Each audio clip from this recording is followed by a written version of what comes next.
Welcome to EM Cases Rapid Reviews, where we review the take-home points from the EM Cases main episode podcasts so you can ace your exams and take stellar care of your patients.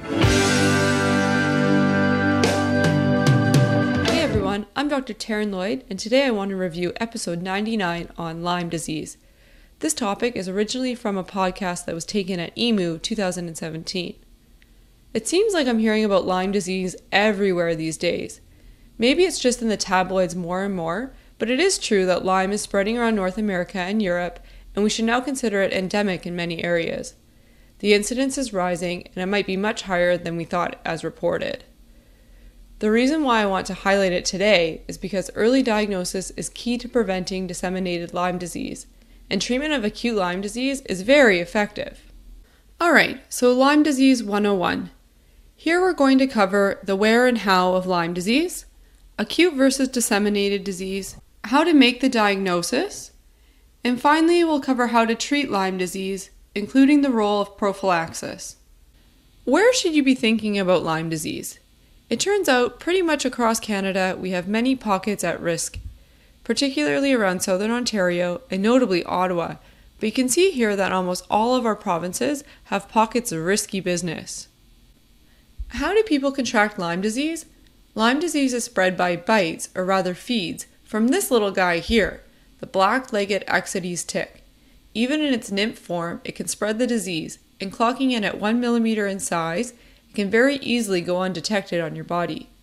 This tick locally carries a spirochete bacterium called Borrelia burgdorferi. Okay, now I feel like I have this little nymph crawling all over my body. Let's move on to characterizing the disease.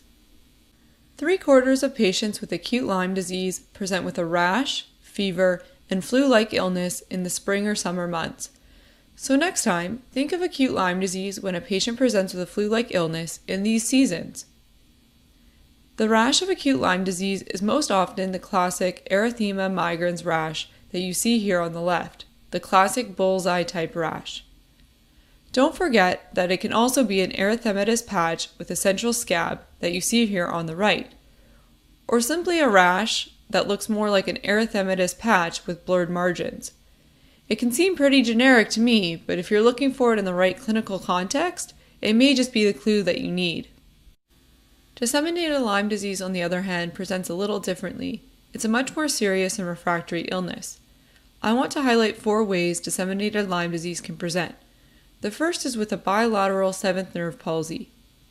It can also present as aseptic meningitis in the summer, or it can present as heart block with really long PR intervals, as in over 300 milliseconds. This can be known as Lyme carditis. Disseminated Lyme disease can also present with acute monoarthritis with large effusions of the large joints.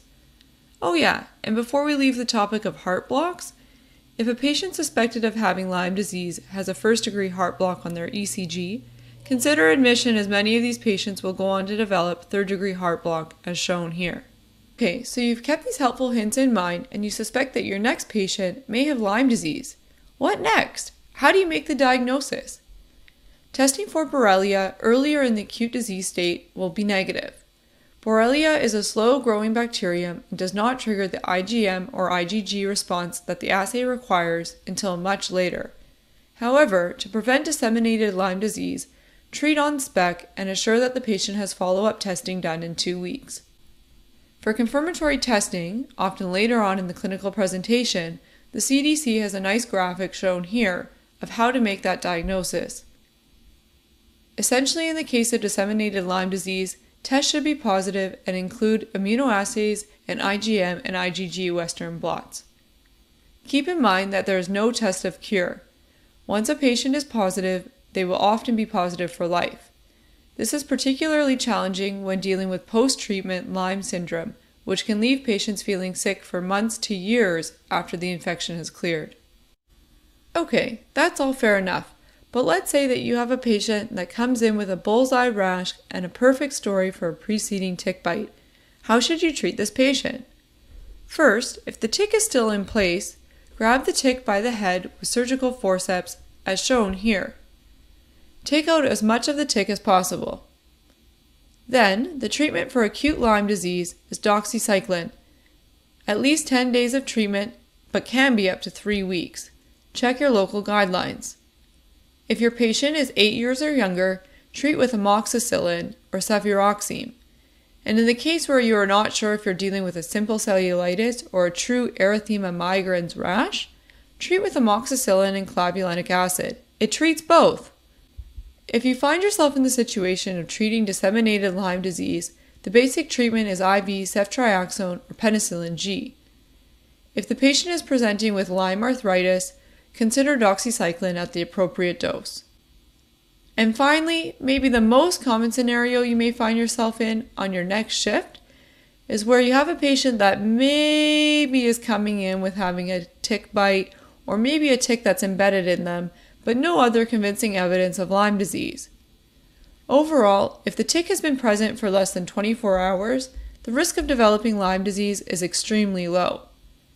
However, if the tick has been present for more than 24 hours, or the duration of the contact has been unknown, prophylactic options include watchful waiting, treating with a single dose of 200 milligrams of doxycycline, or you can treat with a full course of 14 days of doxycycline or 10 days of amoxicillin in patients under the age of 8. Alright everybody, well hopefully that quick primer on Lyme disease has given you a little bit of background information for your next shift. In summary, we covered the where and how of Lyme disease, acute versus disseminated disease, how to make the diagnosis, and how and when to treat Lyme disease. That's all for now, folks. For the full podcast, other foam resources, as well as all of our references, please visit emergencymedicinecases.com. Until next time!